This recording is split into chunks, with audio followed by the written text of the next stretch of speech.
అధ్యక్ష, ఈ ఫ్రీ విద్యుత్ సంబంధించి దీనికి పేటెంట్గా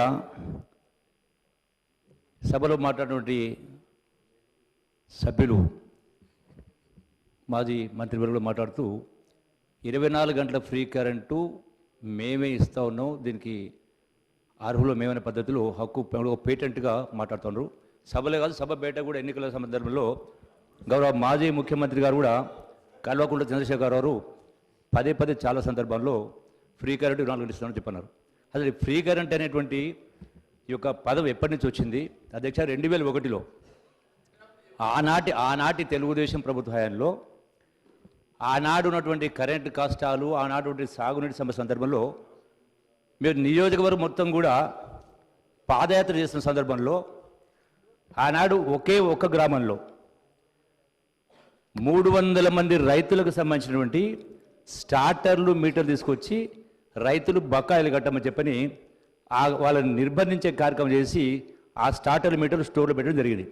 ఆ పాదయాత్ర సందర్భంలో ఆ రైతాంగం వచ్చినప్పుడు అక్కడికి వెళ్ళి ఆ సంబంధిత అధికారులను పిలిచి వాళ్ళతోటి ఆ యొక్క స్టోర్ ఓపెన్ చేసి ఆ స్టార్టర్ల మీటర్లు తిరిగి రైతాంగానికి ఇప్పించి ఆ పంటలు కాపాడే ప్రయత్నం చేసే సందర్భంలో నా పైన పోలీస్ కేసు పెట్టడం జరిగింది. 15 రోజులు జైల్లో ఉన్నాం. ఆనాడు జైల్లో ఉన్న సందర్భంలో ఆనాటి సిఎల్పి నాయకులు Congress party doctor YS Rajasekhara గారు జైలు సందర్శన జరిగింది. ఈ ప్రభుత్వం మొండి గతంలో ఉన్న ప్రభుత్వం, ఈ ప్రభుత్వం మొండి ప్రభుత్వం ఎన్నాళ్ళు జైల్లో ఉంటావు, బెయిల్ తీసుకొని బయట చెప్పడం జరిగింది. అప్పుడు నేను ప్రశ్నించిన, అన్నా ఎందుకు కట్టాలి తెలంగాణ రైతాంగం కరెంటు బిల్లు? బోర్లు వాళ్ళే వేసుకుని, బావులు వాళ్ళే తోడుకుని, మోటార్లు వాళ్ళే కొనుక్కుని, కరువు కాలంలో ఒక్కొక్క మోటారుకు ఒక 5 హార్స్పవర్ మోటారుకు సంవత్సరానికి ఆనాడు 3,000 రూపాయలు కరెంటు బిల్లు అధ్యక్ష. అవి పేరుకుపోయి ఆనాడు ఆకలి చావులు, ఆత్మహత్యల పరిస్థితి రైతాంగాన్ని. ఆ సందర్భంగా ఎందుకు కట్టాలి? ప్రభుత్వ ఖజానా నుంచి నాగార్జున సాగర్ శ్రీశైలం ప్రాజెక్టు కట్టించి ఆంధ్ర రైతాంగానికి ఫ్రీగా నీళ్ళు ఇస్తున్నారు కదా, మరి తెలంగాణ రైతాంగానికి ఫ్రీ కరెంట్ ఇవ్వచ్చు కదా అని అడిగిన, ప్రశ్నించిన. అన్నాడు, కరెక్టే నువ్వు అన్నది, మన ప్రభుత్వం వచ్చిన తర్వాత రైతాంగానికి ఫ్రీ కరెంట్ ఇద్దాం కానీ నువ్వు బెయిల్ తీసుకొని బయటికి రా అన్నాడు. సంతోషమన్నా, మన కాంగ్రెస్ ప్రభుత్వం రావాలి, మీరు ముఖ్యమంత్రి కావాలి, ఫ్రీ కరెంట్ కావాలి.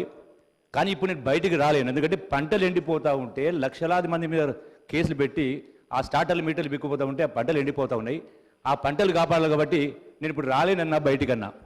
సారీ అన్నా క్షమించానంటే ఆనాడు నువ్వు నాకంటే మొండోడు ఉన్నాయని చెప్పి నీ ఇష్టం అని వెళ్ళిపోతే ఆనాడు మహబూబ్ నగర్ జైలు నుంచి హైదరాబాద్ చంద్రబాబు జైలు మార్పించుకొని jail to assembly, assembly jail, ఇదే శాసనసభలో 10 రోజులు వరుసగా జైలు నుంచి అసెంబ్లీ జైలు పోయిన తర్వాత ఆనాడు అన్ని పార్టీలు అప్పీల్ చేసిన తర్వాత ఆనాడు బెయిల్ తీసుకుని పెట్టుకున్న తర్వాత ఆనాడు బలవంత వసూలు ఆయనే ఆనాడు కాంగ్రెస్ ప్రభుత్వంలో అధ్యక్ష. ఆ తదనంతరం కాంగ్రెస్ పార్టీ అధికారం రాగానే 2004లో డాక్టర్ వైఎస్ రాజశేఖర గారు ఆనాటి రైతాంగం ఇంకా 1,300 కోట్ల బకాయిలు రద్దు చేసి ఆనాడు మొదటి సంతకం ఫైల్ పైన ఫ్రీ కరెంటు, ఉచిత ఫైల్ పైన ఫ్రీ కరెంట్ ఇవ్వడం జరిగింది రాష్ట్ర రైతాంగానికి, సమైక్య రాష్ట్రంలో.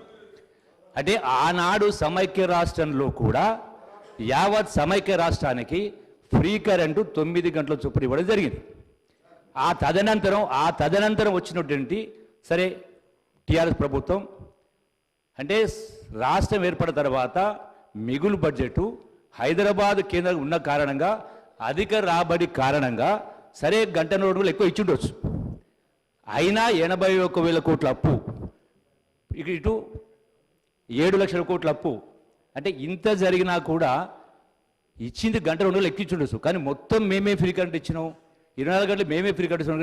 24 గంటలు కాదు అధ్యక్ష, ఏనాడు కూడా 9 గంటలు 10 గంటలు తప్ప కొన్ని సందర్భాలు ఇచ్చుండొచ్చు.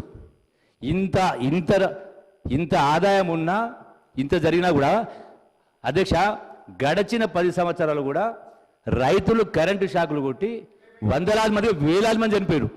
నేను గతంలో ప్రభుత్వం ఉన్న సందర్భం కూడా ప్రభుత్వం తీసుకొచ్చాం, కనీసం వాళ్ళకి ఎక్స్ప్రెస్ ఇవ్వండి 5 లక్షల పరీక్షని చెప్పిన తర్వాత కూడా ఈనాటికి కూడా ఒక్కరికి కూడా 1,000 కోట్ల రూపాయలు బకాలున్నాయి, 1,000 కోట్ల రూపాయలు బకాలున్నాయి. గొప్పలు చెప్పుకుంటా ఉన్నారు అధ్యక్ష.